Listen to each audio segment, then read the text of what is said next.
Hey guys, tonight we travel back to the raw, unfiltered underbelly of medieval nightlife, specifically a brothel. Not the sanitized, romanticized kind you might see in a glossy period drama, but the real clunky, smelly sort, built from creaking wood and filled with the kinds of sounds and scents that make modern senses recoil. You've had a long walk through muddy streets. Your boots are soaked, your feet hurt, and you think you might have stepped in something dead. Ahead, a flicker of torchlight promises a warm bed and female company, or so the whispers in the tavern claimed. But let's be real, you probably won't survive this. So before you get comfortable, take a moment to like the video and subscribe, but only if you genuinely enjoy what I do here. And hey, drop your location and local time in the comments. Let's see where we're all winding down from. Now dim the lights, maybe turn on a fan for that soft background hum. And let's ease into tonight's journey together. You smell it before you see it. The scent arrives like a slap. A heady mix of unwashed bodies, sour ale, burning animal fat, and something floral trying desperately to mask the rest. Is that lavender? No. It's lavender trying to wrestle down the stench of month-old straw soaked in every bodily fluid imaginable. The road here has already made your stomach churn. Piles of horse manure steam in the chill air, and open gutters carry the city's secrets past your boots in grimy streams. But the brothel itself, it hits different. The front entrance is narrow, tucked behind a row of leaning timber houses with crooked shingles and shuttered windows. A battered wooden sign above the door reads, "The Red Cowl." The paint faded and chipped. There's a crude image of a woman barely recognizable beneath layers of soot and bird droppings. You hesitate. Already you hear muffled laughter from inside, boisterous, forced, like someone pretending to have fun through gritted teeth. The door doesn't just smell terrible. It hums with heat and secrets. Behind it, flickering torchlight and the kind of low rhythmic thudding that might be music or someone falling down the stairs. Outside, a few locals loiter, pretending not to watch you.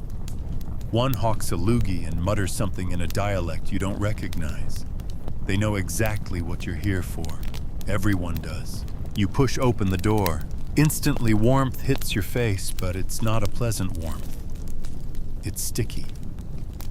Like breathing through wool soaked in sweat. Your throat tightens.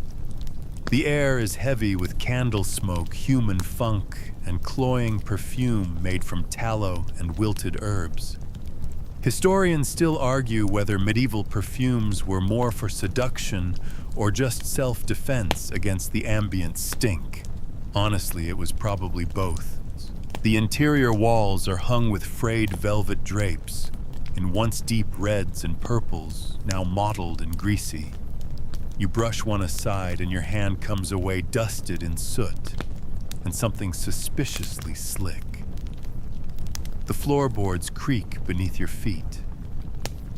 You glance down to see a pile of straw pushed into the corner dotted with chicken feathers and the telltale pellets of something small and furry. This is your first glimpse into how medieval urban brothels really functioned. Less like luxurious dens of pleasure, more like chaotic rooming houses layered in grime. There's no uniformity, no front desk. No one even seems to be in charge. You half expect a clerk or greeter, but no such luck. Just a few figures darting through the dim halls, some barefoot, others in worn leather boots, all avoiding eye contact. You hear coughing, deep, chesty hacking, then laughter, then more coughing. Welcome to the ambiance. And here's a fun little fringe fact: medieval brothels often kept cats not for affection, but for pest control. Unfortunately, in the late 1300s, A rise in superstition led many to associate cats with witchcraft, meaning pest populations surged again. So as you inhale this stew of foulness, remember, it could have smelled even worse. Someone stumbles past you, a man red-faced, belt unbuckled, mumbling something about Anna with the yellow hair. He doesn't see you. He doesn't see much of anything. You flatten yourself against the wall as he lurches down a side hallway. A chicken squawks somewhere inside. Your eyes are finally adjusting. The flickering candlelight makes everything look like it's breathing, shadows pulse on the walls, illuminating a staircase with a broken rail and a back corridor that seems to breathe heat like a furnace. The layout makes no sense, probably added onto in chunks by people who weren't builders. This place has seen hundreds, maybe thousands of nights like this, and you're only just stepping in. It's hard to believe these buildings were technically legal in many towns. Licensed even. Cities like London and Paris had designated red light districts. Brothels paid taxes. They were seen as a necessary evil meant to keep men from worse sins, whatever that meant, in an age where leeches were still considered viable medicine. Still walking into one feels like descending into a forgotten world. Your senses are screaming. You haven't even seen a bed yet, and you're already reconsidering everything. The door creaks shut behind you. Not slams, not clicks, just creaks. Like it's reluctantly letting go of one more regret. And just like that, you're inside. No turning back now unless you want to face the jeering smirks of those loiterers outside. You take a few cautious steps forward, and the floorboards beneath your feet immediately complain with an angry groan, like they've grown tired of supporting yet another poor decision. There's no foyer, no tidy reception desk, no friendly concierge asking if you'd like a complimentary drink. What you get instead is a kind of makeshift waiting space, a smoky, low-ceilinged room with candle sconces clinging desperately to warped wooden walls. The flames flicker madly from the draft, casting your shadow long and crooked. Then comes the sound, muffled, chaotic, overlapping boots, pounding up and down the stairs. Distant giggling that sounds either delighted or hysterical. A lute strumming off key in a back corner. Someone retching into a bucket with the kind of dedication that suggests this isn't their first time. You're standing in what might loosely be called the lounge. It's more of a hallway with aspirations. A few threadbare cushions line a bench, and next to them, a collection of clay cups, mostly empty, all sticky. There's a table tilted awkwardly on one leg, hosting a candle stump, and what appears to be a roasted rat carcass. Possibly decorative, possibly dinner. As your eyes travel, you start to see them. The people. Figures lurking behind curtains, leaning in doorways, peeking through archways. Not all of them are working girls.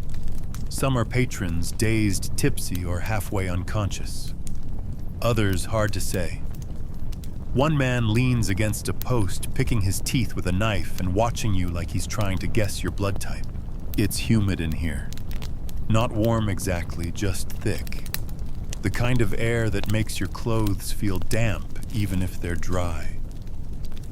And the smell, somehow it's worse indoors. You can identify at least 6 distinct varieties of body odor layered with spoiled wine, musty straw, and the sharp tang of old vomit. Someone tried to cover it all with incense, probably myrrh, but now it's just another note in a tragic symphony of rot. Fringe detail for you, some brothels in the 14th and 15th centuries did attempt to spruce things up. Tapestries if you were lucky. Painted ceilings if you were very lucky.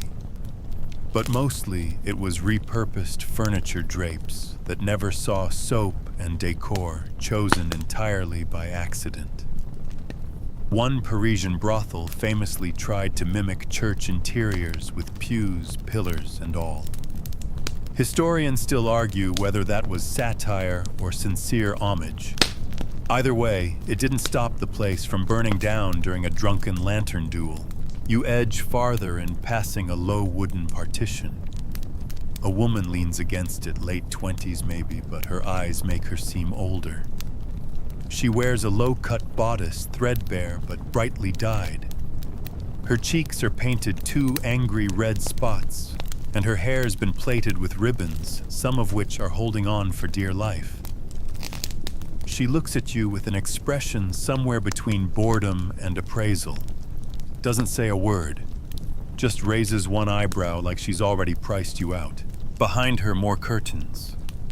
They flutter gently as people move through them, ghosts in lace shadows in corsets. There's a rhythm to the place, a thudding pulse you didn't notice at first. Not music exactly, more like the collective heartbeat of bad decisions echoing off wooden beams. You pass another room where 2 men are arguing loudly over a dice game. A third man lies slumped nearby, one boot off, drooling. No one pays him any mind. A woman steps over his leg with the grace of practice, balancing a tray with a chipped pitcher and a single apple. She winks at you, not playfully, but as if to say, "You're next." It's around now that the claustrophobia kicks in. The halls are narrow. The ceilings slope inward like they're tired of standing tall. You brush against more curtains, more people. Every few feet, the light dims further. The floor is slick in places, sticky in others. Is that wine, ale, blood best not to guess? You pause at the bottom of a staircase that leans like it's had one too many. A woman at the top stares down at you. She's barefoot, dress off one shoulder and clutching a candlestick like a club. You can't tell if she's inviting you or warning you. Fun fact: candles were currency in many brothels. The price of a visit often depended on how much wax you got. A short time might be a single taper. Want to splurge, light a full pillar candle and hope the wick lasts longer than your dignity. Somewhere someone shouts. The kind of shout that makes you freeze. But then the laughter starts up again and you realize it's just the rhythm. The brothel breathes in chaos and exhales something darker.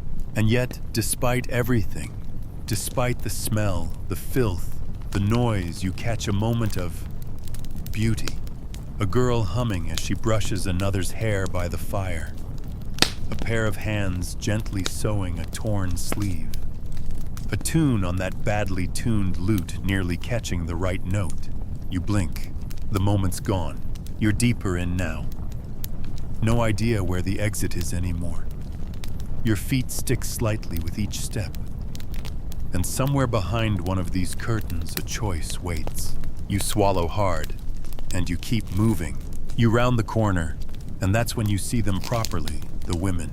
They're not arranged like mannequins in a brothel-themed museum. No perfect rows. No red silk chaise lounges. Instead, they're scattered, leaning on walls, huddled by a low fire, perched on crooked stools, or dangling their legs from a lofted beam above. They talk softly to one another, wolf, a little too loud. Slap at flies, pluck at hems. One scratching a rash beneath her bodice like she's picking a lock.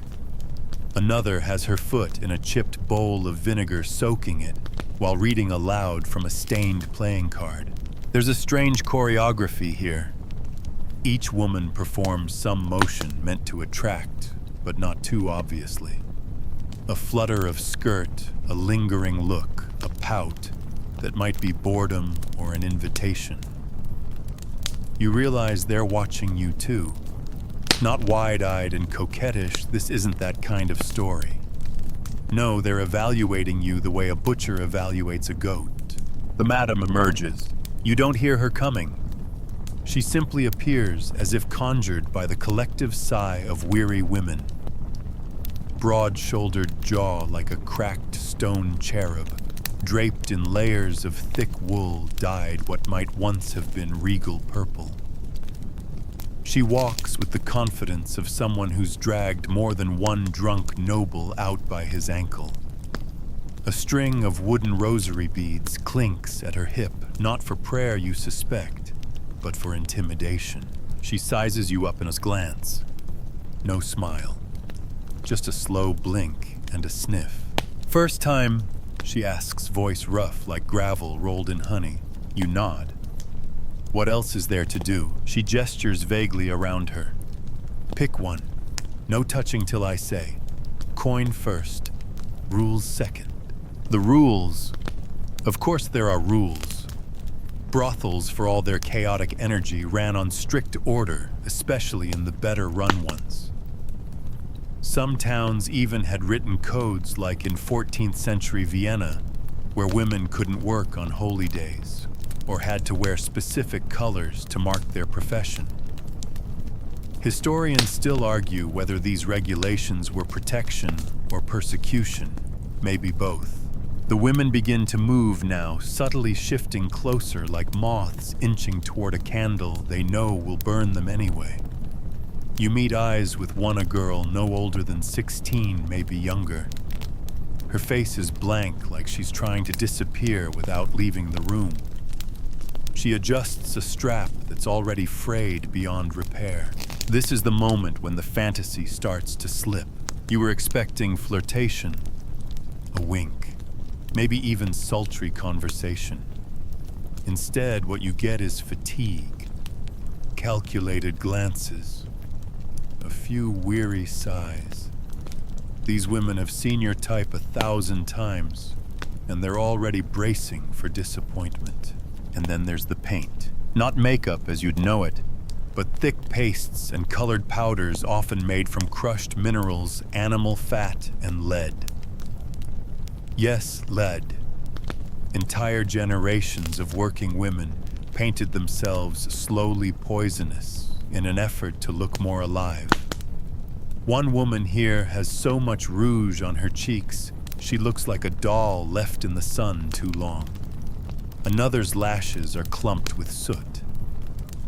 You swear one woman has used ashes from the fire to darken her brows. It's art, in a way, a kind of battlefield camouflage. You're not sure whether to be impressed or deeply sad. The madam claps once, sharp and loud. "Coin," she says, extending a palm.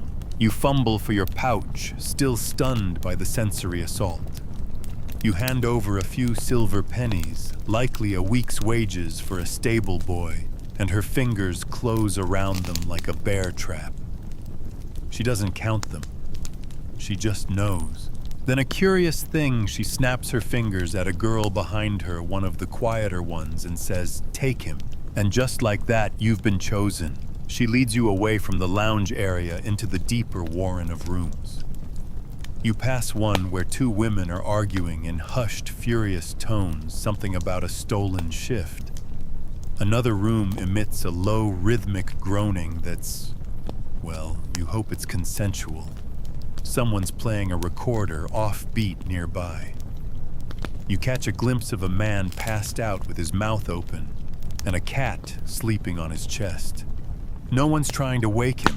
Your guide stops at a curtain and gestures for you to enter. You hesitate. This isn't a door. It's a hanging sheet of canvas. There's a loud snore from the other side, followed by the unmistakable sound of someone relieving themselves into a bucket. "Go on," she says, not cruelly, just numb. Inside the tiny room, if you can call it that, there's a cot barely wide enough for two.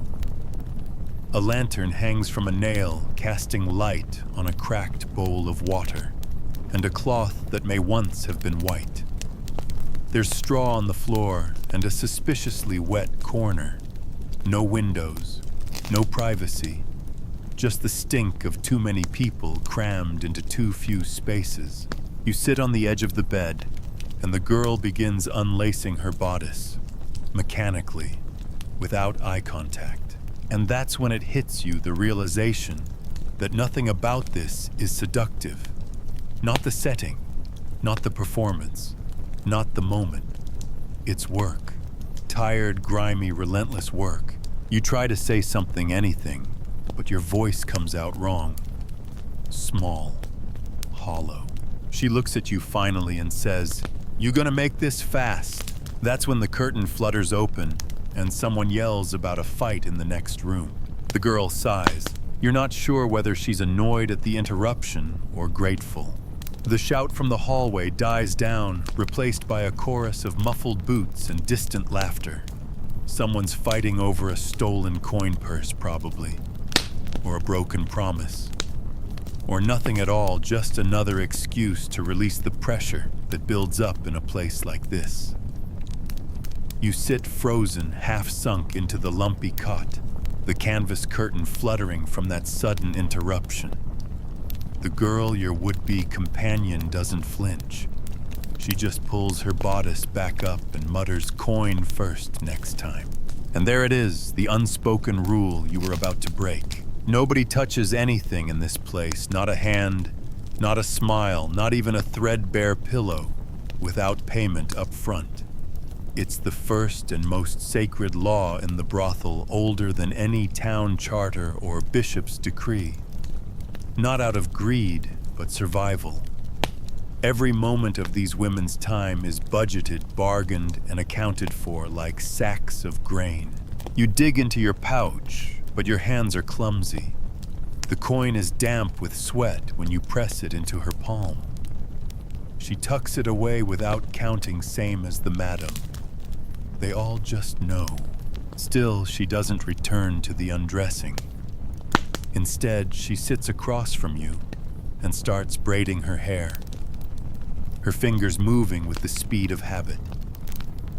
You don't speak. There's nothing to say. And in that silence, your ears adjust. You begin to notice everything. The mattress beneath you creaks with every shift, not that you're moving much. It's stuffed with something coarse, likely straw or rags. A faint stain marks the corner, something dark that never fully dried. The pillow smells faintly of old ale and scalp. Above your head, the wooden ceiling is low enough that a taller man might bump it if he sat up too fat. There's writing carved into the beams, initials, dates, maybe tally marks, maybe prayers. Through the thin walls, you hear breathing soft and steady. Not yours. Someone on the other side. A woman whispers in another language and a man chuckles. Then something that sounds suspiciously like weeping. There's no such thing as privacy here, only the illusion of it.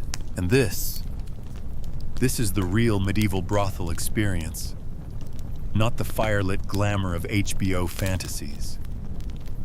This. Two strangers in a too small room separated by little more than cloth from dozens of other desperate strangers. You're not special here. You're just one more body passing through. Back then, this kind of setup wasn't unusual. Brothels often had multiple beds in a single room. If there were private spaces, they were sectioned off with curtains or thin wooden dividers. Some houses ran on a shared bed system, think hotel, but grimmer. You'd rent time, not space. And if someone else had the next slot, well, better hurry. Historians still debate whether this assembly line approach was driven by economics or simply an indifference to comfort. Either way, it meant intimacy was rare.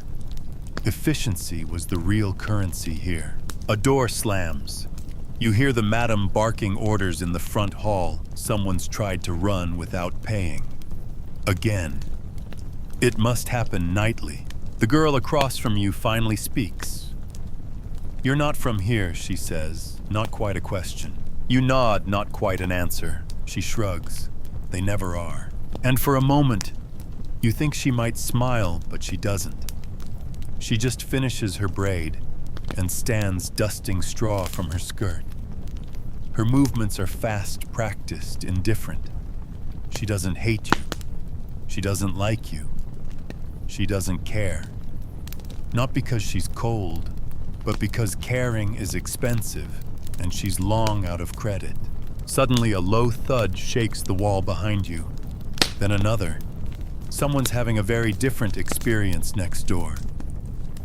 You both glance sideways. The girl sighs and mutters, "That'll break the frame again." And here's the funny part. Many brothels had fines for damage. You break a chair, pay up. Rip a curtain, pay up. Bleed on the bed. That's a whole surcharge. In some cities, repeat offenders were banned or blacklisted entirely. Yes, even in places where half the town was already banned from church. You ask if she wants the coin now. She gives you a look, half amused, half annoyed. "You already paid," she says. You want to talk or get it over with, and that's the second unspoken rule here. You get what you paid for and nothing more. But the air's changed. The adrenaline that brought you to the door has drained out of your limbs. You're not here for the reasons you thought.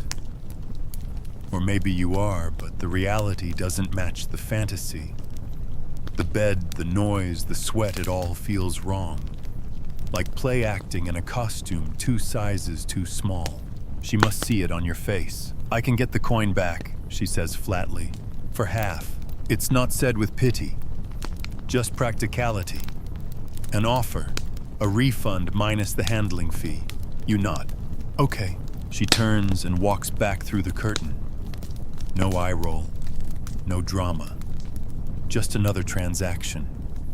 Behind her, the hallway thrums with more laughter, more yelling, more footsteps going nowhere fast. You sit on the cot a little longer, the fire in the wall brazier, crackling softly, almost like it's laughing at you. You didn't even last 15 minutes, and you haven't even made it to the bad part yet. You finally step out of the little room, blinking at the flickering hallway torch, like someone waking from a bad dream. Only this place doesn't let you wake up. There's no clean linen, no warm bath, no mint on a pillow. Just the unrelenting smell of sweat, candle wax, and mildew. You realize the cushion you sat on has left something sticky on the back of your trousers. You don't look down. There's movement to your left, 2 women dragging a bucket between them, sloshing with murky water and what appears to be a chunk of turnip. You're not sure if it's for drinking or cleaning. You hope neither. One of them sneezes into her sleeve and mutters something about fleas. You edge backward, your boots sticking slightly with each step. The floor is slick in places, dry in others, and scattered everywhere are tufts of straw that crunch underfoot like dead leaves. It's only now, as your eyes adjust again, that you notice just how many people sleep here. The staircase you passed earlier has 3 girls curled beneath it, wrapped in cloaks and threadbare blankets, one resting her head on a folded apron. A man, likely a patron who never left, is snoring into the crook of his elbow beside them. His hat is missing. His dignity, too, probably. You realize something else. There's no such thing as private rooms. That little alcove you were led to, it's just one of many. Some places don't even have those. In lower-tier medieval brothels, the bed was often shared by multiple workers in shifts. No mattress changing. No cleaning. Just one human body replaced by the next, like layers of old parchment laid over the same stain. And you're just one more parchment. In the larger room ahead, 2 women are folding linens, or trying to.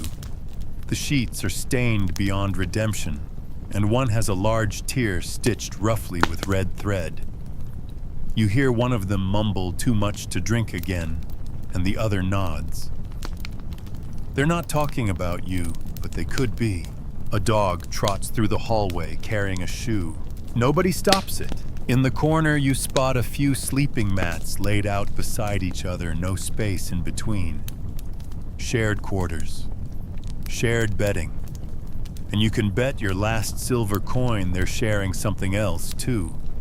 Lice, fleas, scabies, and maybe worse. Let's talk about that. You feel something itch. It might be psychological. It might not.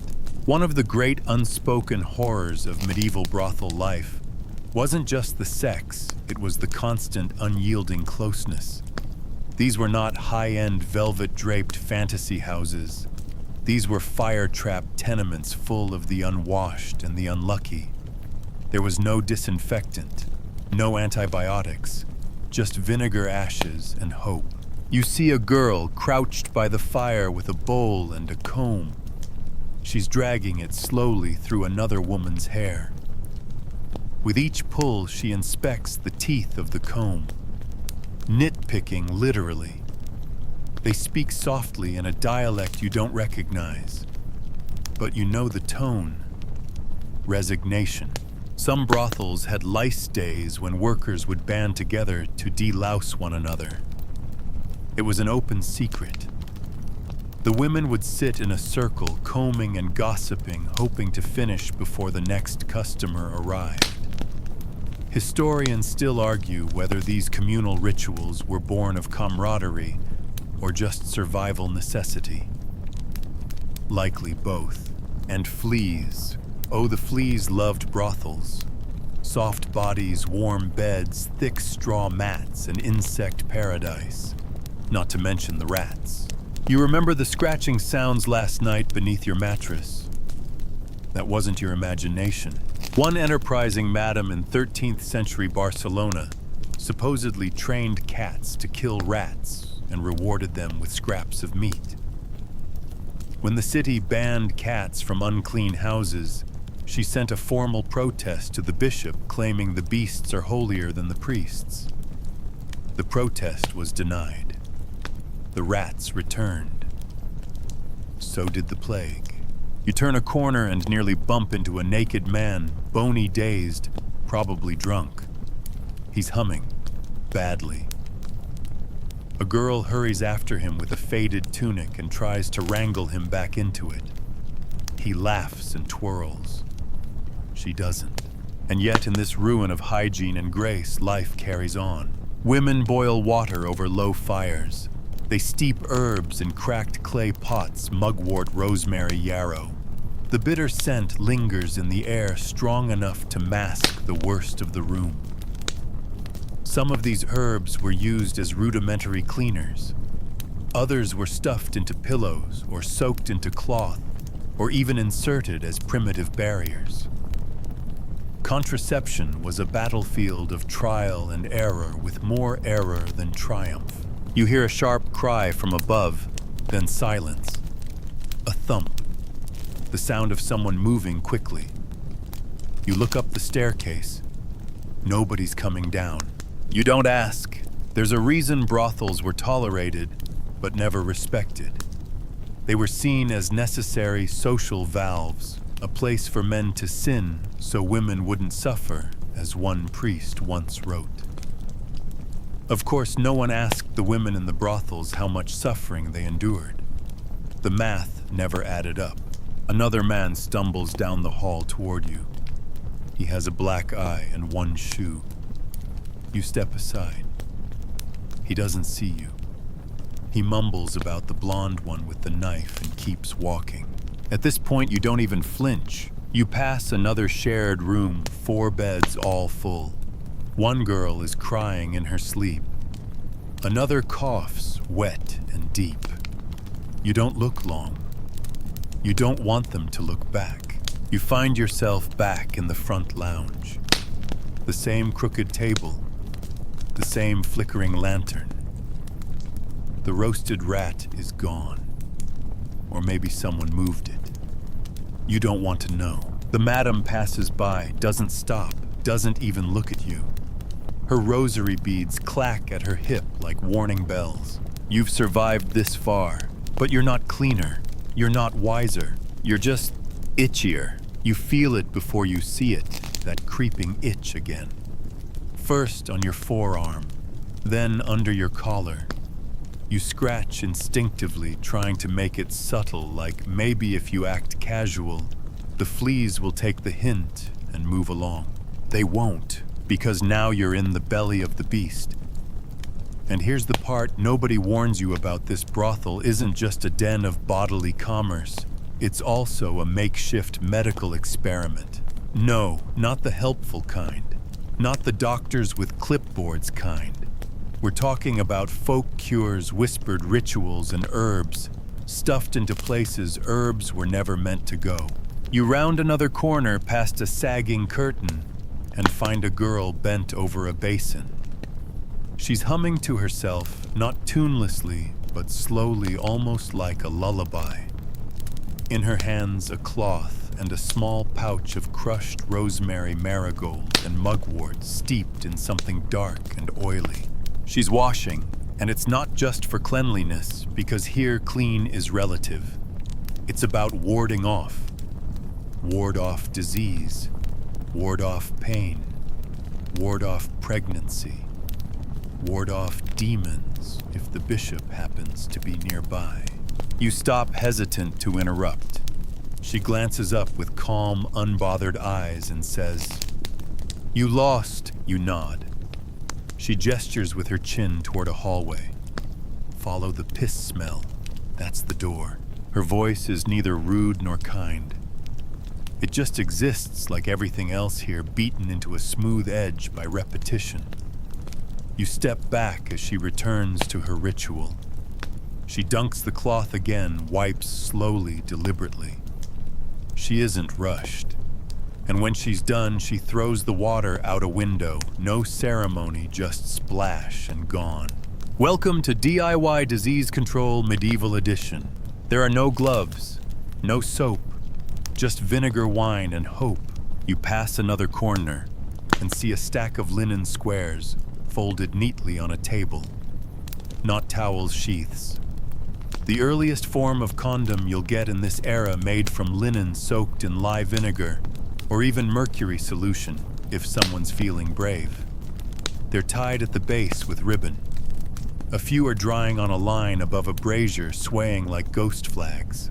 Fun historical fact: the first known condoms in Europe were just like this, linen, not leather. They weren't even for preventing pregnancy at first. They were used to avoid catching diseases. Specifically, the one they called the French disease syphilis.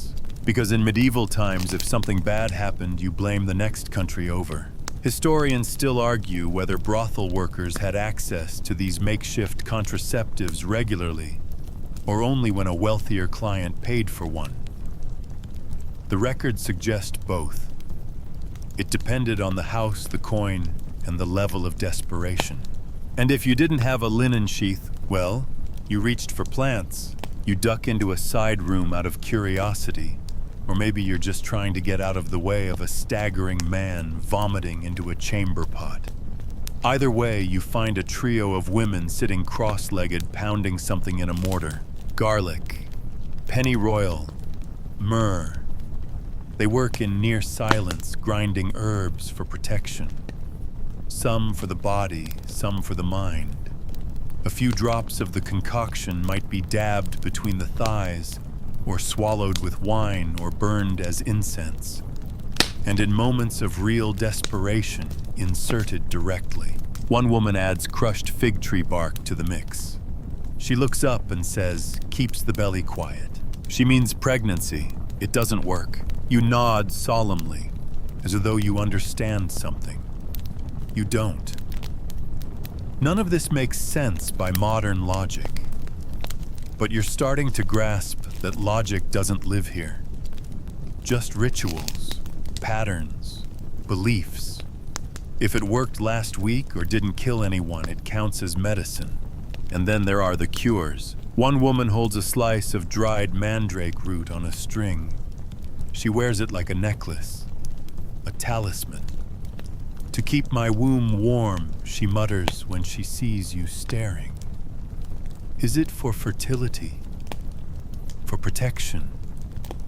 For luck? She doesn't know, but she believes in it more than she believes in the city's so-called doctors. The real physicians rarely visit brothels, and when they do, it's often not for healing. If a girl gets sick, she's given garlic wine and prayers, or worse, bled. You don't want to know where they put the leeches, and still business booms, because nobody talks about the risk. Not out loud. No one brags about surviving 3 outbreaks of boils, or 7 visits from a coughing nobleman with a sore that won't go away.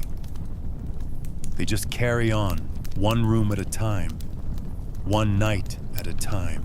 You walk past a girl scrubbing a wooden floor with salt. Not soap salt. It's meant to purify, kill what lingers.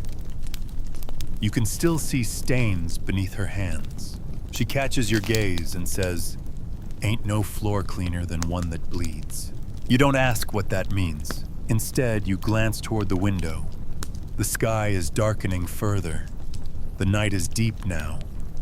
Time is melting inside this place.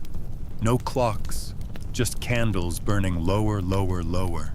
You scratch your arm again. It's worse now. Your mind drifts to what happens next if you catch something. If your skin breaks out. If a cough lingers in your chest for weeks. There's no clinic, no antibiotics. Just superstition and vinegar compresses and the hope that you're luckier than the last man. You remember a fact you once read some brothels had in-house grave plots. That says more than any hygiene manual ever could. You try not to stare, but it's impossible. Because now you've entered the brothel's kitchen, and it is not the warm, hearth-lit fantasy you might expect. There's no jolly cook with flour on her cheek, no bubbling stew thick with meat and spices. What greets you is more of a damp corner than a proper room, heavy with the smells of cabbage, old grease, and something faintly metallic that makes your mouth dry up. You step carefully around a crusty rat trap.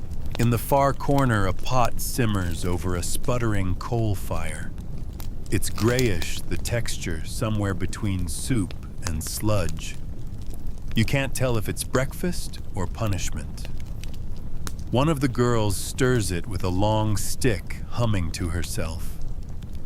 When she lifts the stick out, a limp turnip drops off the end like a wet sock. "You hungry?" she asks. You hesitate, because eating here is a gamble. And not just because of flavor, though. Let's be honest, flavor died here a long time ago.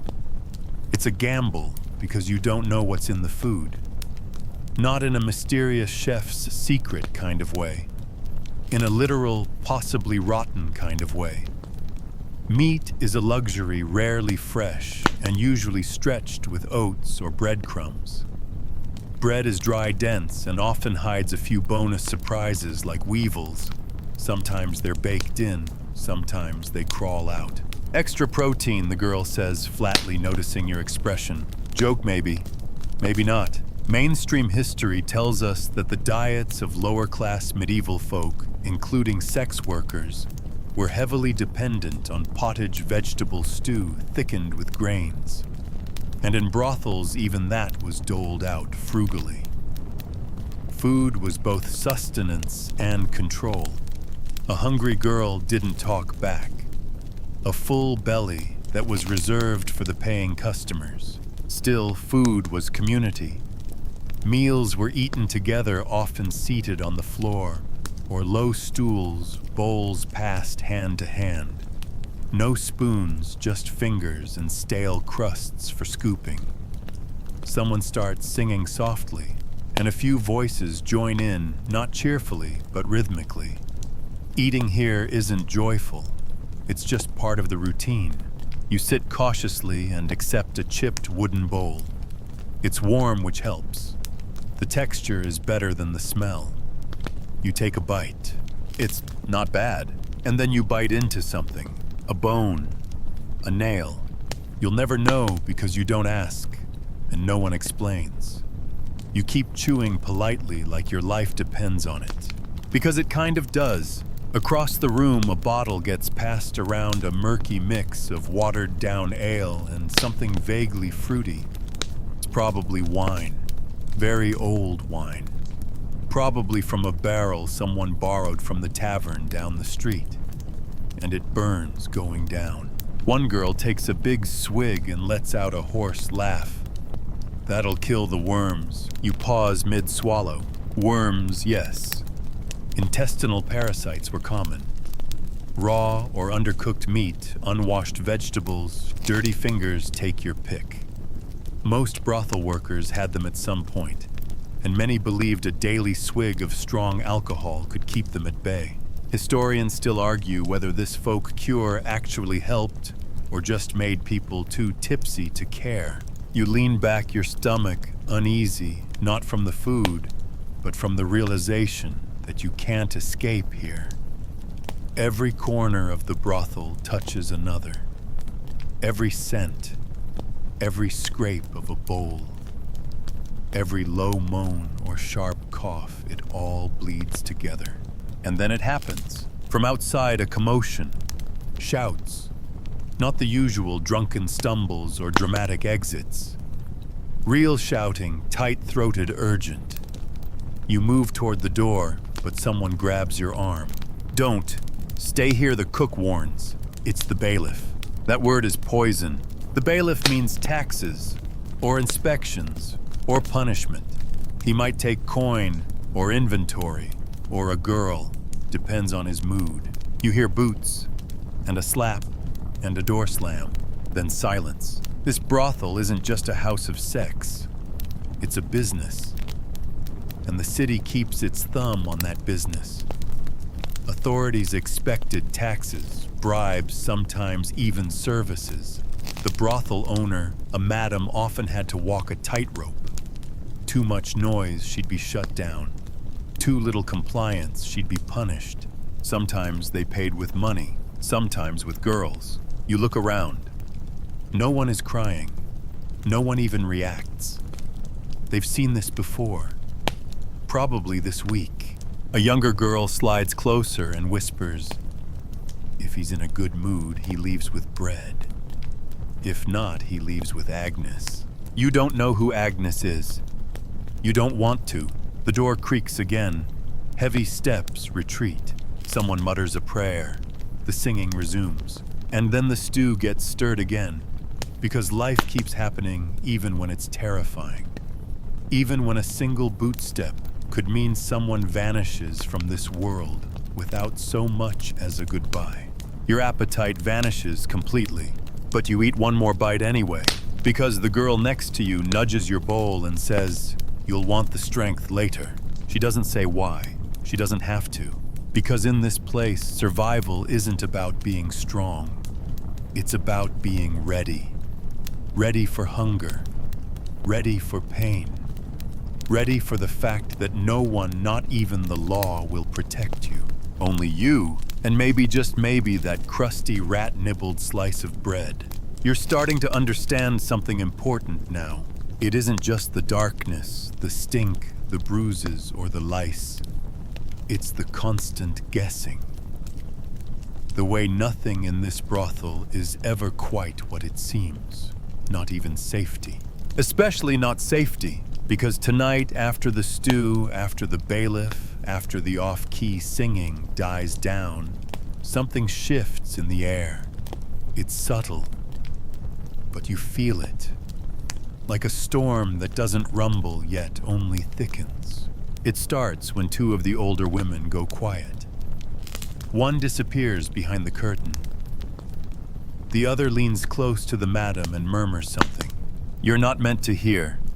But you do. He's back. And just like that, the brothel changes. Suddenly the girls move faster. Faces are wiped. Hair is repinned. One girl throws a perfumed rag under her armpits and curses under her breath. Another dabs wine on her lips for color. The youngest is hidden in a back room. You are not told what to do. No one needs to. Because the fear tells you first, he's not a customer. Or rather, he is, but the kind of customer who owns the room whether he pays or not. No, he's not nobility. You'd almost prefer that. This man is something worse, a mercenary. A killer with coin swagger and no leash, and he's arrived. You hear him before you see him. A heavy gait, loud jokes, the jingle of a money pouch, but also of metal. Armor, maybe just weapons. Either way, it's too much sound for one man. When he appears, he's taller than you imagined. Not big in the heroic way, big in the you won't stop him way. He smells like sweat and battlefield smoke. His boots are muddy. He doesn't knock. He enters like the brothel belongs to him. And maybe it does for tonight. He doesn't ask for anyone in particular. He points. The girl he points to doesn't flinch. She stands. She goes. That's worse than flinching. And here's the horrible part.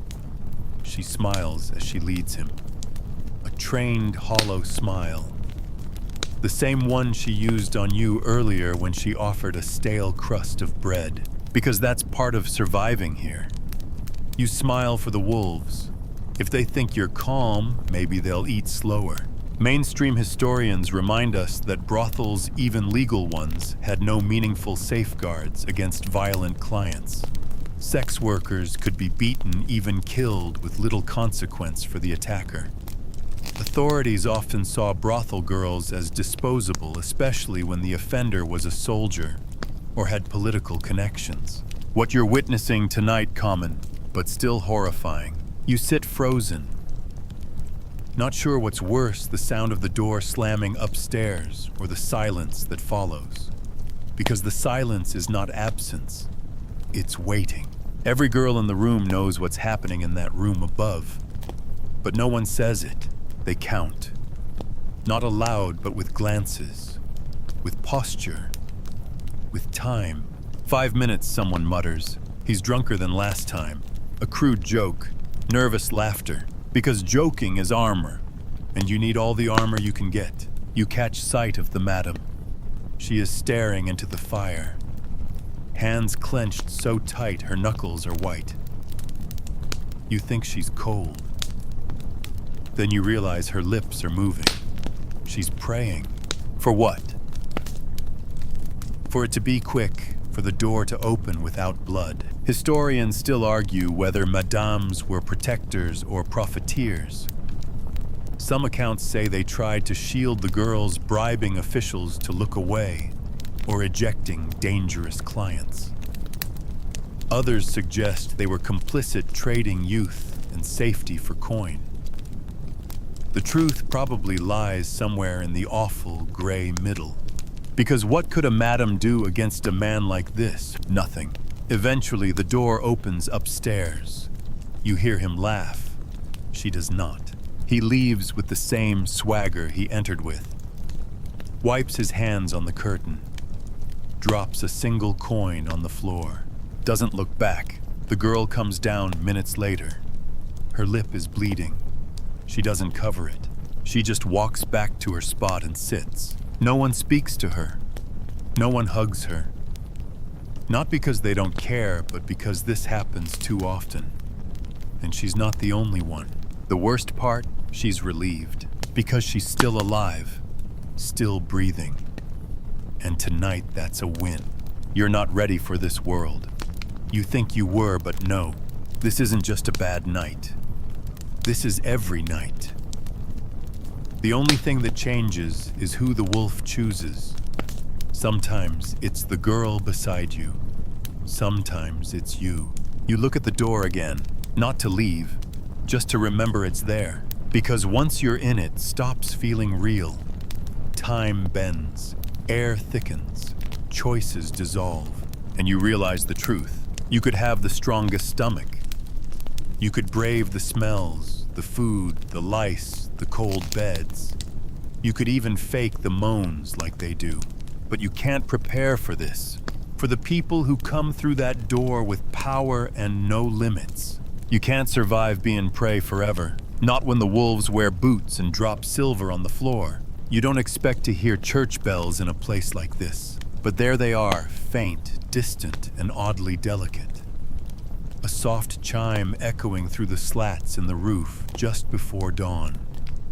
The sound filters through the smoky rafters, almost embarrassed to be here, like a priest who accidentally walked into a tavern and decided to sit quietly in the corner. It's coming from just down the street. Yes, really. There's a chapel next door. Not figuratively. Literally next door. You squint through a cracked shutter and glimpse its steeple, soot-streaked and modest with a crooked cross leaning left. By day, it looks humble. By night, it looks like it's watching you. This isn't a bizarre accident. In medieval towns, especially ones like Avignon Lubeck or London's Southwark brothels and churches were frequently neighbors. Sometimes just a stone's throw apart. And sometimes they shared customers because faith and flesh lived side by side. A tangled paradox of sin and salvation, conveniently packaged for a town that didn't want to walk too far for either. You watch as a cloaked figure ducks into the chapel's side door. Too early for mass. Too late for confession. They move like they know this path well, as if it's routine. And here's the kicker, you recognize him. He was here last night, loud, laughing, paid for 2 girls left a mess and bragged about it. Now he's crossing himself in the pews, probably repenting to a God who one hopes sees through that act like a wet veil. The girls notice too. They always notice. One of them leans on the windowsill beside you.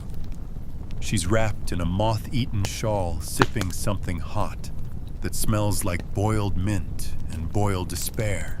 You see him, she says. You nod. He's been doing that every Thursday since Michaelmas. Why Thursday? She shrugs. Guess even the Lord needs a schedule. Mainstream historians agree the overlap between clergy and brothels wasn't rare. It was routine. Many church officials were known to frequent red light districts, despite official doctrine condemning the act. Some even owned property rented out to brothels collecting rent, while publicly preaching abstinence. The hypocrisy wasn't hidden, it was normalized. Some of them blessed the house on the way out, she adds with a smirk. You glance at her wondering if she's joking. She isn't. The church had its way of looking the other way. Medieval bishops issued edicts that regulated prostitutes more than they protected them. You had to register, had to pay tax, had to follow curfews. Some towns even gave you a colored sash to wear, so the righteous folk could identify you in the street and still visit you in the dark. It wasn't forgiveness, it was control. But the hypocrisy that was woven deep. Preachers told tales of Mary Magdalene as a redeemed soul while still warning that women like her would drag good men to hell. You were either the temptress or the fallen, rarely the human in between. The chapel bell rings again. You flinch this time because it's not just a sound, now it's mockery. A thin reminder that salvation is technically available, but not really meant for people like you, or the girls, or anyone in this crooked, stained house. You wonder if anyone here has ever tried to confess. Oh sure, the girl beside you says as if reading your mind. Some of us go. She takes a sip, mostly on feast days, or when we're real sick. They tell us to repent, say God'll forgive. Does he? She shrugs. Maybe, but he don't send soup. You both laugh, quietly, because laughter feels like the only rebellion you have left. But the laughter fades, because the bells keep ringing, and you're struck by the irony again, this whiplash proximity.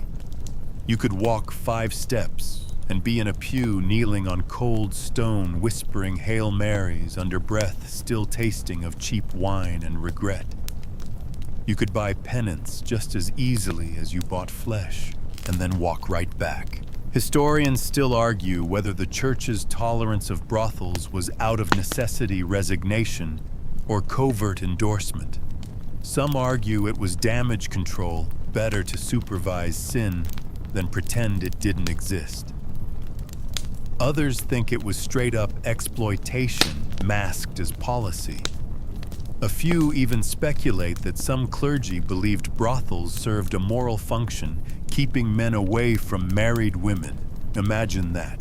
You think of the girls again, their painted faces, their tired jokes, and you realize something: they have faith too, not in saints or sermons, not anymore, but in one another, in shared pain, in borrowed time, in the clinking of coins that mean you'll eat for one more day. You stare at the chapel a little longer, then you pull the curtain shut. You've had enough holiness for one night, and besides, the rats are back. You're just starting to relax, maybe even thinking you could catch a bit of sleep when it happens. A tiny scritch sound, barely audible over the wheeze of someone snoring 2 beds down. Then another, closer, faster, followed by a high-pitched squeal, not human, and the unmistakable sound of tiny feet skittering across warped floorboards. You freeze, and there it is, a rat. No, wait, 3. One scurries under the curtain. Another dashes toward what used to be a loaf of bread. The third, it stops, looks at you. You swear it winks. You've heard of medieval rats, of course, filthy creatures blamed for the Black Death stars of every documentary, with ominous flute music in the background. But no documentary prepares you for eye contact with a rat on your blanket. Because this one, it's bold. It climbs the edge of the bed, sniffs the air, and begins investigating your boot. The girls don't even react anymore. One of them tosses a wooden spoon across the room, not to hit the rat, but just to shoo it. It works. Barely. In the medieval brothel, rats aren't guests, they're roommates. Thanks to the combination of poor hygiene communal food-warm bodies and dim lighting, brothels were perfect rat habitats. Leftover meat, spilled ale, and used linens. It's not squalor. It's a rodent buffet. You sit up and pull your feet off the floor. Too late. A sharp sting on your ankle makes you yelp. No, it wasn't a bite, just a scratch. Still, it feels like a declaration of war. And the worst part, these rats aren't just gross. They're dangerous. Mainstream history confirms that rats were common carriers of fleas, the real culprits behind the Black Death. Though the plague's transmission methods are still debated, the rat-flea-human route was definitely one of them. And while the worst waves had already passed by the 15th century, outbreaks still flared up in urban centers, often starting in places with lots of bodies, bad air, and no proper sewage. Guess what checks all those boxes? You look around the room and realize it's not just the rats that are a problem. The floor is sticky. The mattress, if you can call it that, is filled with straw and crawling with things that wriggle when you shift. The curtains between beds, they haven't been washed in months, maybe years. Some brothels tried. Really. In a few cities, local laws required weekly cleanings or inspections, but these were rare and often ignored. One document from medieval York complains that the house of Marjorie is overrun with vermin and stinks of dung. Sounds familiar, doesn't it? A fringe tidbit: in parts of medieval Italy, cats were sometimes employed in brothels not as pets, but as official rat catchers. There's even a record from Florence of a house of ill repute that listed a ratting cat as part of its taxable assets. You wonder if that could work here. You haven't seen a cat all night.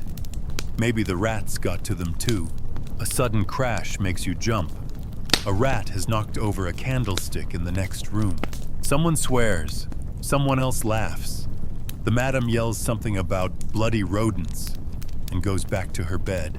And you sit there, your blanket pulled up like it might protect you, and wonder how anyone could live like this. But they do, every night. Rats aren't just annoying. They're symptoms of decay, of poverty, of a world where even the idea of cleanliness is reserved for the rich or the holy.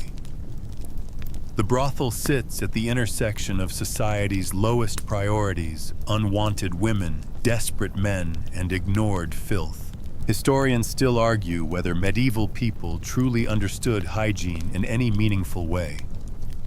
Some believe they did. There are records of bathhouses, herbal remedies, and even sanitation edicts.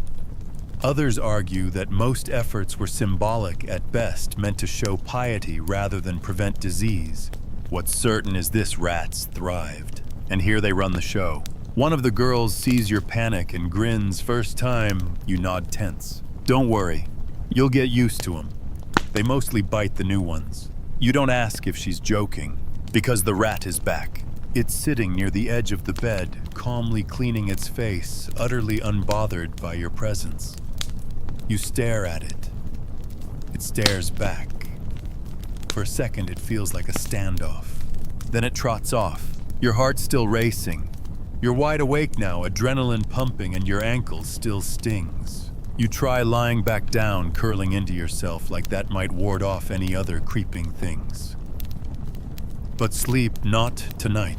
And when you finally close your eyes for a second, just a second, you feel something tug the blanket. You don't open them again. You're halfway through convincing yourself that the rat was a dream or a hallucination from bad meat when a new noise drags your attention. Not the sound of skittering or snores this time. This one is sharper, familiar in the worst way. It's the sound of a public argument, and it's happening just outside the brothel walls. You can't quite make out the words, but the tone. It's clear, angry, disgusted. Something gets kicked. Someone yells filth in a way that doesn't sound metaphorical. And then the door slams shut again, muffling it all, almost. Welcome to the brothel's other biggest threat, respectable society. See, despite everything you've endured, the rot, the rats, the suspicious stew, this place is technically legal, tolerated, taxed, even quietly protected by local officials. But don't mistake that for acceptance. Not in the moral landscape of medieval Europe. Outside this brothel might be part of a sanctioned red light district. Many cities had them. Southwark in London, the stews along the Thames, Rue Gracieuse in Paris. The logic was simple: better to contain vice than pretend it doesn't exist. So local lords or the church itself would lease out buildings, regulate the activity, even collect profits in the name of order. But within city walls, it's another story. Your presence here makes you a kind of walking sin stain. If you stepped out right now with your rumpled tunic and suspicious scratch marks, you wouldn't get far before someone made a sign against evil or spat in your path. The brothel survives because it hides in plain sight, legal, but loathed like a necessary evil everyone needs but no one wants to live next to. And it's not just snide looks from merchants or town wives. There are real consequences. Brothels were regularly blamed for disease outbreaks, crime spikes, and moral decline. During especially pious times, say Lent, or the visit of a bishop, places like this were boarded up temporarily, only to reopen the moment the holy men turned their backs. Mainstream records show this pattern clearly. In 15th century London, for example, brothel owners were fined for operating during holy seasons, but only lightly. The fines were more symbolic than punitive, a quiet handshake between law and vice. You peer around the room and wonder what it's like to work in a place that's legal, but only until someone important changes their mind. The women know. You can see it in the way they switch tone depending on who enters. For you, there's sarcasm and flirtation. But earlier, when a city guard wandered in just to lean on the doorframe and watch, they turned syrupy sweet. Quiet, controlled. The madam called him my lord, and you notice something else than the list. On a faded parchment nailed to the wall behind the main table is a scribbled list of names. Not the girls, no. The visitors, the officials, local merchants, sometimes nobles, sometimes clergy. You're not supposed to notice, but it's there. A quiet insurance policy. Because in a place like this, information is currency and protection. One fringe detail. In some brothels, especially the ones run by savvy women, diaries or guest books were secretly kept not as business ledgers, but as blackmail records. A few scholars have even uncovered hints that madams would trade this information for legal leniency or protection. Imagine what kind of names are on those lists. Maybe even the person shouting outside earlier. Historians still argue whether brothels empowered or exploited women. Some view these establishments as spaces of limited autonomy, where a madam could wield real economic power, even influence civic decisions. Others argue the women were always trapped by poverty, gender, or coercion, and the legality was just a thin disguise. Both views carry truth. It's complicated. Like everything tonight, you think about stepping outside for air, just for a moment. But you stop at the door, not because of the smell, not because of the rats, but because you hear it again, someone muttering a prayer outside, almost chanting. Angry, holy. Someone who probably knows exactly what this place is, and who might enjoy making an example of anyone bold enough to leave at the wrong moment. So you stay. Because inside the brothel, at least you understand the rules. Out there, you're just one more soul who stepped into the wrong neighborhood, whose sin is too fresh and too visible.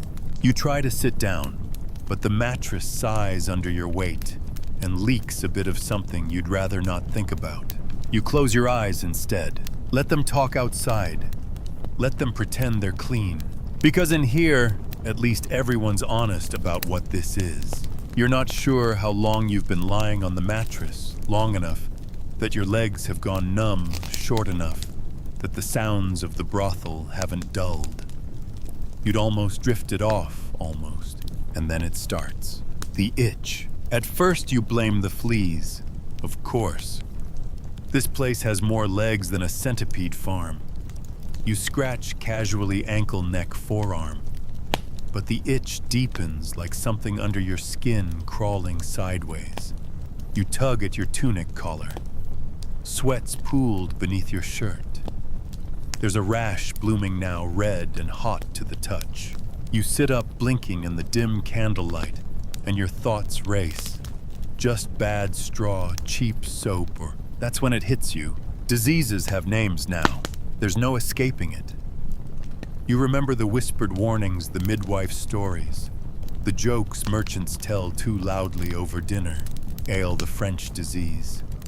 You never asked what that meant. No one really does. But everyone knows. It's syphilis, or more accurately, what we now call syphilis. Back then, it didn't have a universal name. To the English, it was French. To the French, it was Neapolitan. To the Neapolitans, it came from the Spanish. The blame went round in circles like a sick game of hot potato no one wanted to admit where it started. Historians still argue whether syphilis was a New World disease brought back by Columbus and his sailors, or if it had long existed in Europe under a different name hidden in plain sight among other infections. Whatever its origins, one thing is certain. By the late 15th century, it was ravaging brothels from Seville to Stockholm. You're in a high-risk zone. These establishments were ground zero for what polite society called the pox. And the remedies, let's just say you'd rather deal with the itch. Picture this, you're strapped to a bench slathered in mercury ointment, then baked beside a fire like a soggy pastry. Some physicians claimed the sweating would purge the disease. Others injected mercury vapor directly into sensitive parts of the body. A night in a brothel, a month in the grave, they used to say. But hey, there's also urine therapy. Yep.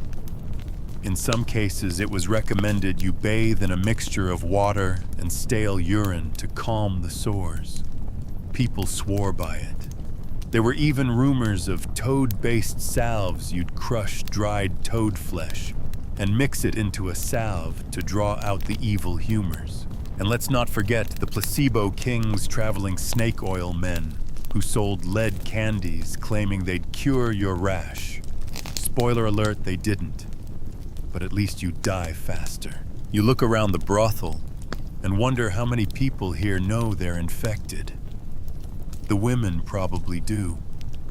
They see the signs. Some wear garlands of garlic or rue hoping the herbs will stave off illness. Others pin lucky charms or crosses inside their bodices, whispers of protection in a world with no antibiotics. But you're the outsider. You thought you'd survive the night and leave with a good story. Now you're wondering if you've just collected a lifelong souvenir and not the kind you write home about. And yet something even more disturbing nags at you. You start to realize that everyone here is just kind of used to it. The smell, the sores, the rashes. There's no panic, no isolation, no quarantining. Just a weary acceptance. A nod between ailing bodies as if to say, you too. This is just how it is. Disease was part of the brothel economy. Customers knew. Some hoped they'd get lucky and leave unscathed. Others didn't care. Life expectancy wasn't exactly impressive anyway, especially not for the working class. So what's a bit of pustule between friends? Your skin is on fire now. You're trying not to scratch because you've seen what happens when the sores open up. They ooze, they spread, the smell alone. You remember a joke someone told at a tavern? She was so pretty until her nose fell off. You laughed. Everyone did. But that joke, it wasn't exaggeration. Late-stage syphilis eats flesh. Noses, lips, even genitals all slowly rot away, leaving behind nothing but infection and shame. And yet, medieval medicine had no grasp of germs.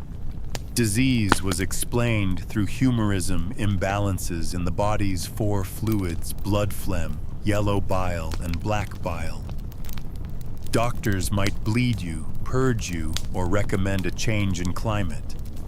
Some just told you to pray harder. You lie back again, the mattress squelching faintly beneath you. The room sways with flickering candlelight. Everything itches. Your mind spirals. What if you've already caught it? What if you're already too late? You try to steady your breath. Maybe it's just straw mites. Maybe it's the wine.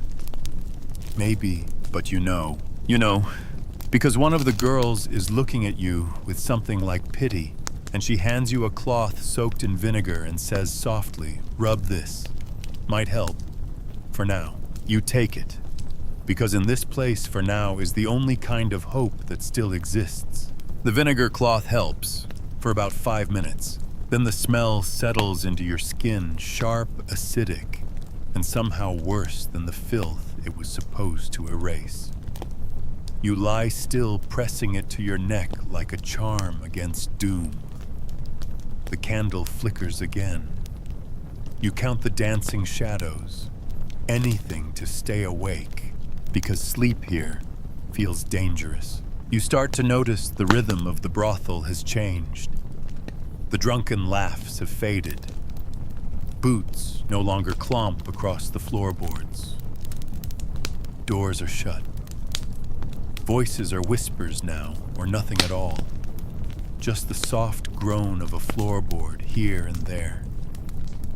You wonder, do the girls ever sleep? Do they get time to rest? Turns out not really. In most medieval brothels, women worked in shifts. 2, sometimes 3 clients an hour every hour until their bodies gave out. And sleep, that was stolen in slivers between appointments or while waiting for linen to dry by the fire. You hear it now, the faint, wet flap of cloth slapping against the hearthstones. Laundry. Always more laundry. You turn and spot one of the older women scrubbing a blood-stained chemise in a wooden basin. The water's dark, already murky, with something you choose not to name. She doesn't look up, just keeps rubbing rhythmically, like this is the one constant in a world that otherwise unravels hourly. And yet she's humming, a lullaby, out of tune, almost sweet. You're reminded of something odd you overheard earlier, a client muttering about demons in his blood. At first you'd thought he was drunk, but now you wonder. Because many people here genuinely believed in supernatural causes of disease and exhaustion. Demons, curses, evil eyes. Folk charms were more than accessories, they were survival. One girl even has a tiny iron bell tied to her ankle. A devil bell, she called it.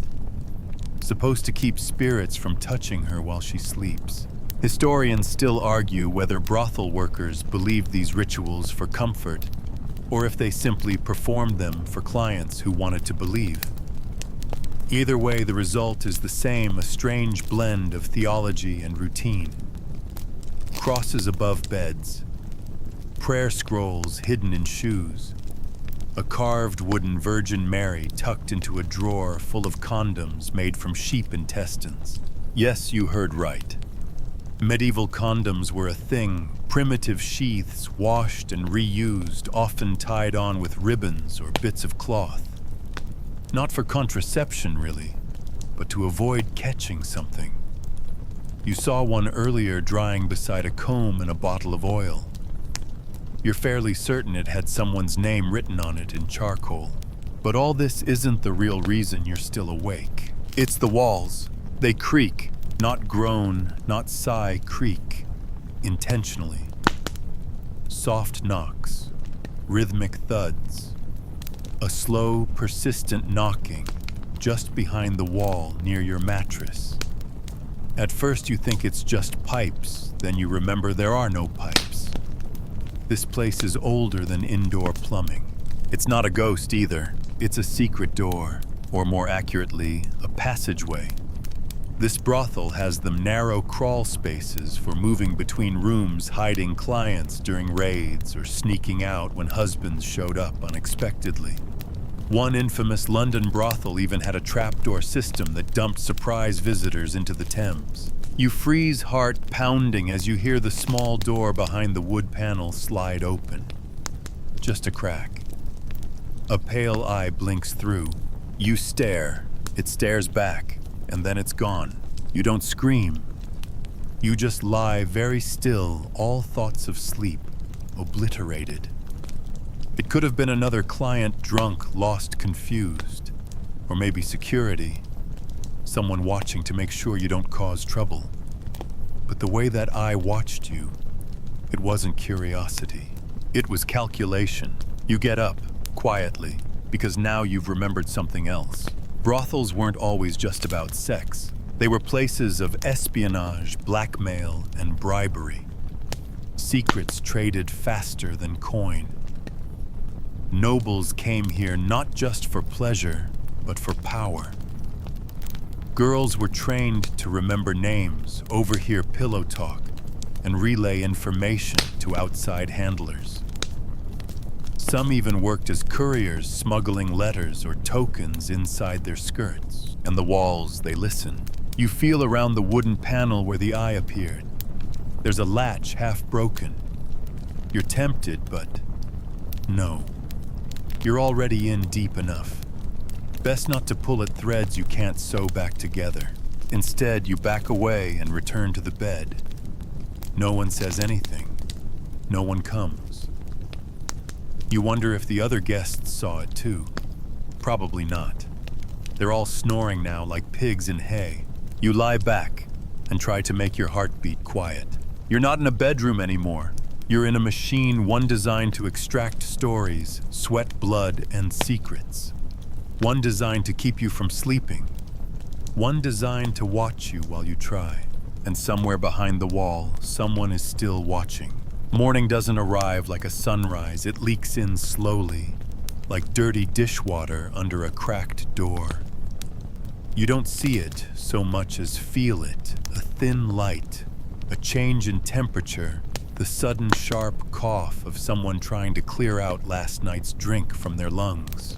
Your eyes are gritty, your mouth tastes like copper and stale herbs. And the worst part, you're still here. No noble rescue. No gentle farewell. Just you in your crumpled clothes on a straw mattress that's grown colder and wetter throughout the night. Someone must have spilled something. You sincerely hope it was just ale.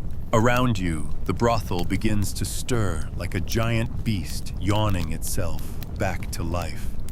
The floorboards complain as the girls rise, some for another shift, some to soak their feet or change their shift dresses.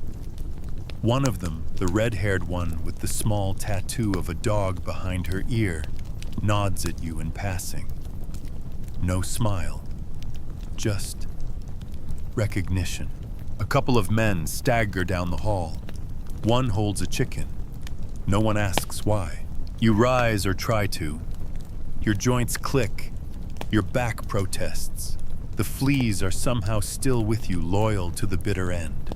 Downstairs, the tables are cluttered with the wreckage of last night's feast, half-chewed bread. A mug filled with cigarette butts despite tobacco not yet being widely used in Europe, and a pile of bones that look uncomfortably large for chicken. The madam is already there. She hasn't changed clothes. Her bodice is looser, her wig slightly off-center. She's counting coins into a little locked box. You clear your throat. She doesn't look up. You fumble for your purse, heart sinking. Because no one leaves a brothel without settling their debts. Some medieval brothels charged up front, but many, especially in towns where authorities looked the other way, kept a running tab. And yours, it's surprisingly high. Turns out you were charged not just for the room, but for the firewood, the candles, the vinegar cloth, and yes, even the borrowed blanket. You hand over your last coins. She weighs them in her hand. Not enough. She doesn't argue. Just waves you away with a tired flick. You'll pay next time. They always come back. You won't, though. You're sure of that. But as you reach the door, she calls after you.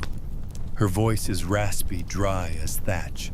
Don't forget to see the doctor. You freeze, because now the rash is itching again, and your head is swimming.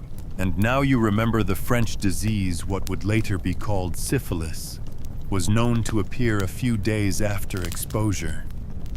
And the worst part, you wouldn't even know you had it until your skin started falling off or your nose collapsed.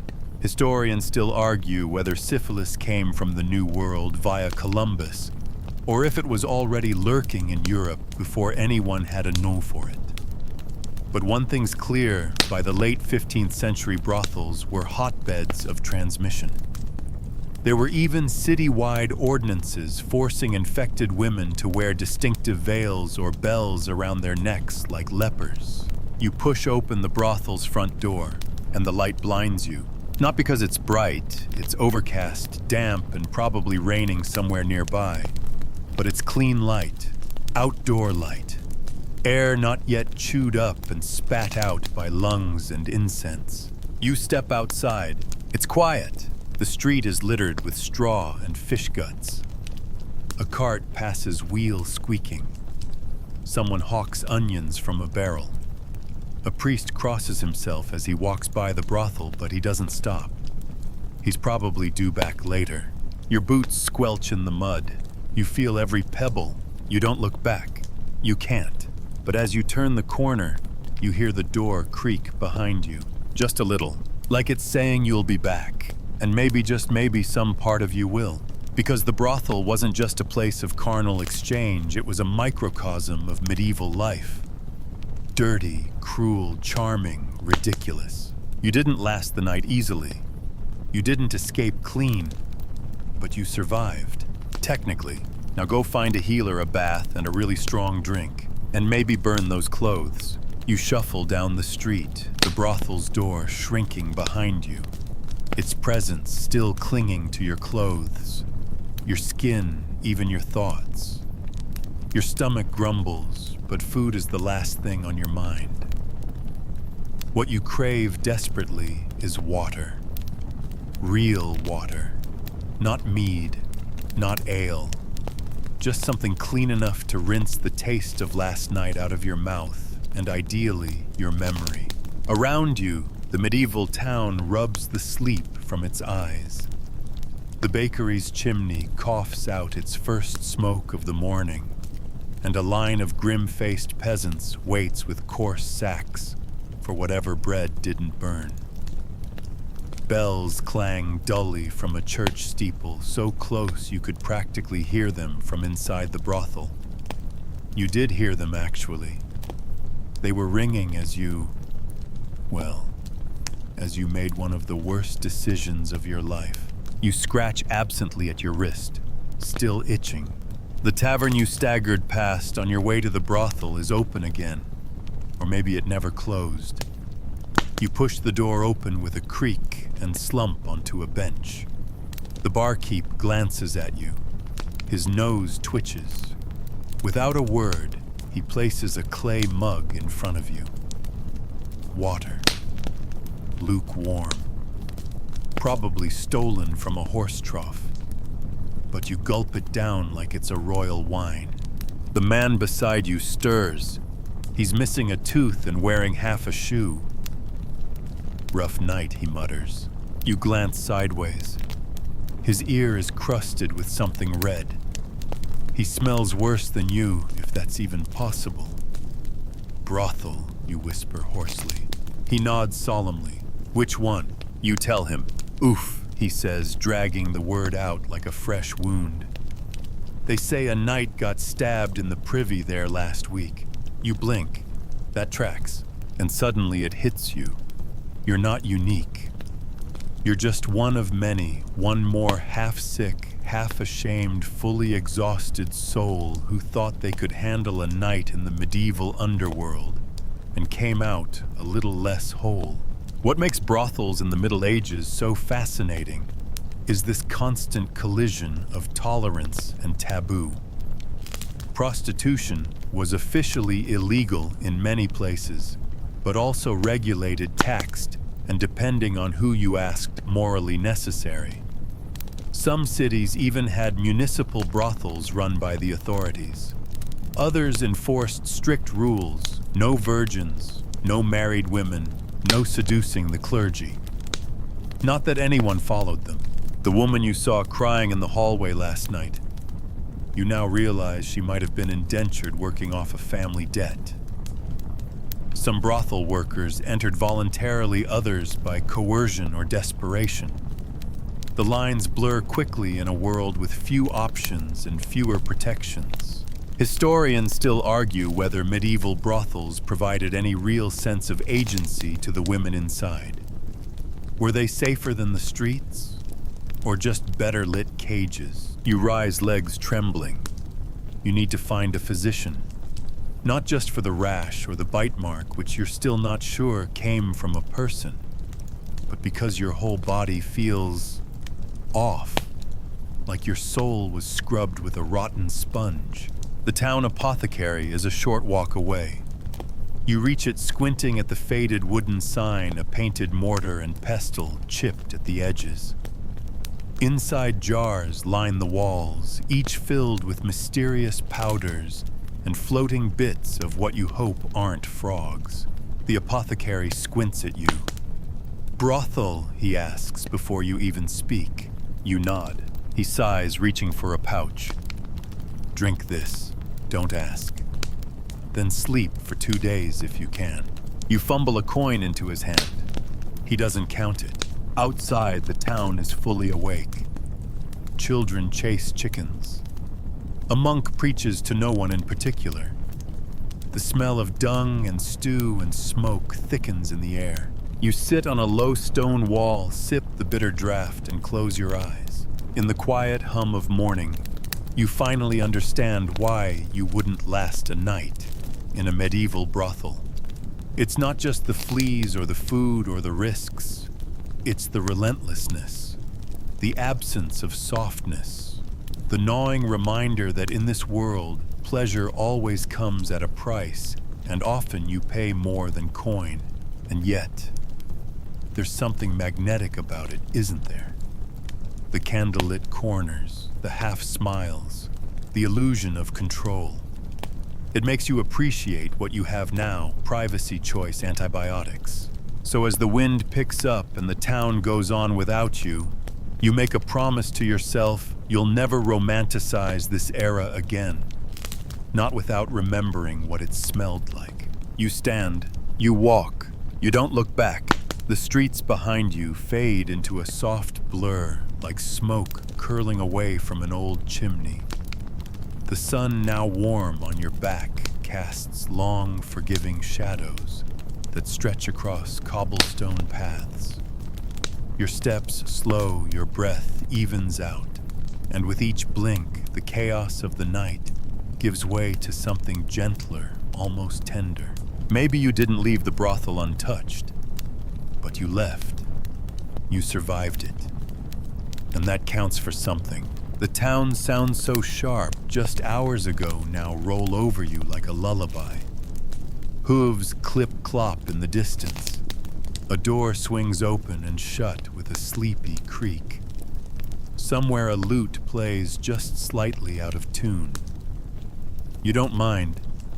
The dissonance suits the world you just stumbled through. Even the ache in your legs feels distant now, like it belongs to someone else. That bitter drink from the apothecary swirls in your stomach, quieting whatever storm had begun inside. For once, your hands aren't shaking. You stretch them out in front of you. Still dirty. Still yours. And as you find a quiet corner beneath the overhang of an old stone wall, you lie down, not in fear, not in shame, but in that rare kind of exhaustion that comes after doing something absurd and surviving to tell the tale. You pull your cloak around you. It smells like ash and clove and too much living. The bells toll again, slow and even. You close your eyes. The past has had its say. Sleep now. Let the candle gutters out. The curtains fall the night. Exhale its final breath. You're safe. You're warm. And this strange, terrible, unforgettable story is over. End of script. Sweet dreams.